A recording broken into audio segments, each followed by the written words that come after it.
Sometimes you need to share your work with people who aren't on your network. Maybe they work for different companies, or maybe you want to share documents with the general public. Well, other times you might want to make documents available for download only to people who have the right password, or maybe you just want to store documents online for yourself, kind of like a virtual USB memory stick. Well, I want to show you two solutions for this. One is a free service from Microsoft called SkyDrive, and I signed up in advance at www.skydrive.com. The other solution I'll show you is Microsoft SharePoint. SharePoint is a commercial software product sold by Microsoft. You could install your own SharePoint server, or you could run service on a commercial SharePoint server. I'll show you SkyDrive first. Now, both SkyDrive and SharePoint make use of the web version of Excel, and the web version of Excel doesn't support everything that the desktop version of Excel supports. In fact, you'll notice that the title of this report isn't a nice graphic, it's simply text with a background, and that's because the web-enabled version of Excel doesn't support that type of graphic. So let's go into SkyDrive. Go to the File tab, so you get into Backstage View, and then down here choose Save and Send. And let's click on Save to Web, and because I've already signed up with SkyDrive, and Excel remembers my credentials, it shows me that I have some folders up here. Now this shows me that I have two folders. One they call My Documents, and the other is Public. Now this folder called My Documents is actually up on the SkyDrive server. It's just the same name. Microsoft gave the same name to two different things. You'll notice that there's a lock there. That means that for anybody to get into this My Documents folder, they need to have my password. If I save anything in the public folder, then anyone who happens to stumble on the address can find it. So I'm going to leave My Documents selected and click Save As. And now my Save As dialog box comes up, and I'm going to call this Current Inventory, just so we distinguish it from the file called Saving Shared Locations, which we have open. And I'll click Save. And when it's saving, you might notice down here on the bottom, it says that it's uploading to the server. Okay, now that it's on the server, we want to take a look at it on the server, so let's close it in Excel. You could press Ctrl F4 or click the lower close button here. Okay, now I've already logged into my SkyDrive account, and you can see there is My Documents. I also have another private folder called Favorites. I have a public folder called Shared Favorites, and there's that public folder we saw before. So I'm going to click on My Documents, and there is that current inventory file that we just saved. So let's take a look. Click it, and now you have this big graphic, and on the right you have some information about the file itself. And you can type a comment there if you want. Well, let's take a look. Click this big graphic, and it opens the file in your browser. Now, I happen to be using Microsoft Internet Explorer, but you can use other browsers too. Now, I can click anywhere that I want, and I can scroll, and I can see what's in here, and you notice that all three worksheets of this workbook are available. But I can't actually edit anything until I click Edit in Browser. And now this is open in the web version of Excel, and you can see there's a version of the ribbon bar. Now this ribbon bar and this web version of Excel is not completely exactly like the desktop version of Excel. It gives you about 10% of what the desktop version of Excel gives you. It's certainly not a substitute, but there are a few things we can do. For example, see columns B and C, we have numbers of barrels of olives on order. Let's say we want to total those up. I'm going to scroll down to the bottom here, and I'll click down there in A29, and I'll type total, hit the tab key. Now I want to put in the sum function, but if you look at the ribbon bar, you'll see that there is no auto sum tool, so I have to sort of do this manually. So I'll type in equals sum, and you see Excel will offer to fill it. Now normally with the sum function, I would go to the top and I would scroll down. The problem is this doesn't scroll very well automatically, so I'm going to do something that I normally don't do in a worksheet, and that is I'm going to actually type in the cell references. So I'm going to say the sum of B5 colon B27, close the parenthesis, press tab to get to the next column, and I'll do the same thing with column C. I'll say equals sum, open up the parenthesis, and here I want the same rows, just a different column, so that's going to be C5 through C27. Okay, now let's scroll back up. Now if I wanted to, I could take this document and immediately open in Excel by clicking that button over here. But instead, I'm going to click back on My Documents. So we're back to where we were before, so that now I'll go into the desktop version of Excel to open it up, and we'll see that change is there. So here I am in Excel.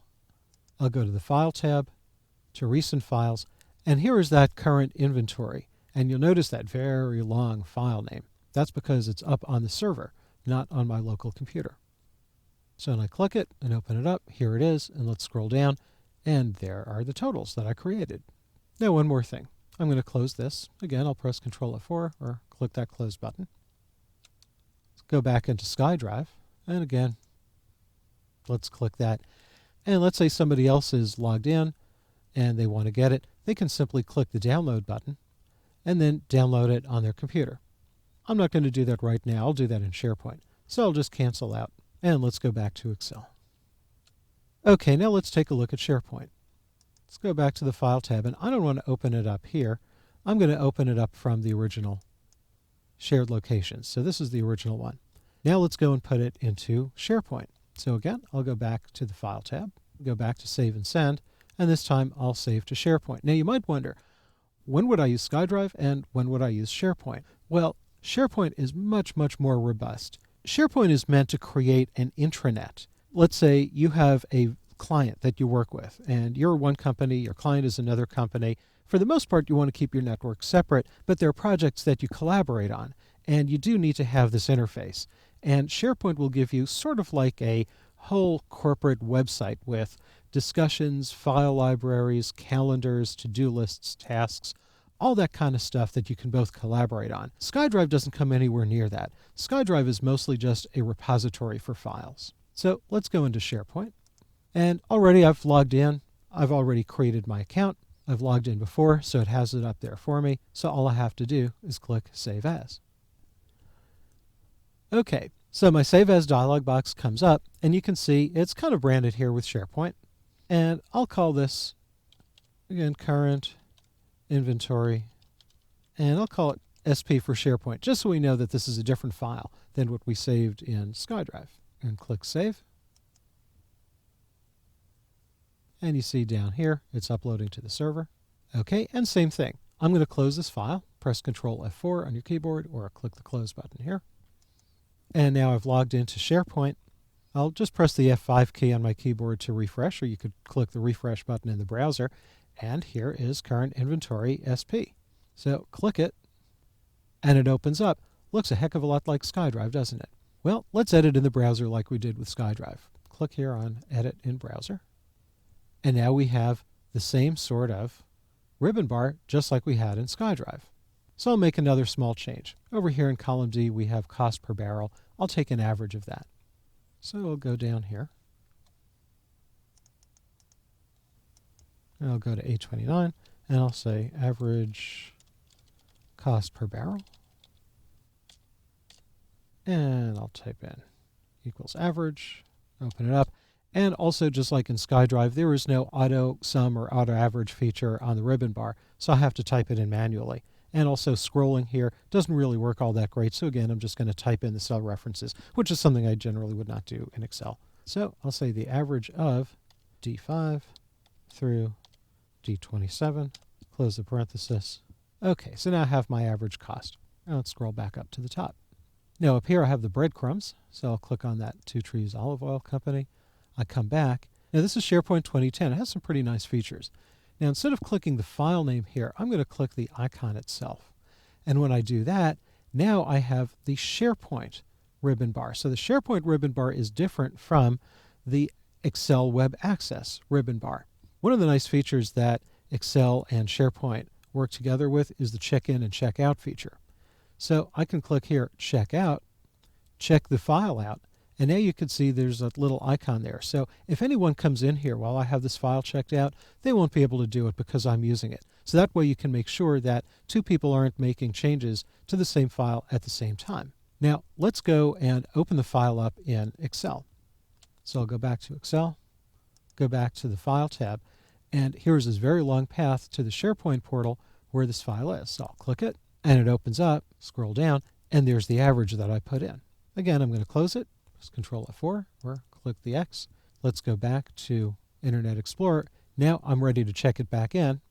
Click the icon, and I click check in. And now this asks me if I want to make a comment, and I'll just say something like examined file contents. So anybody else who opens this up after me, they'll know what I did when I had the file checked out. And I'll click OK.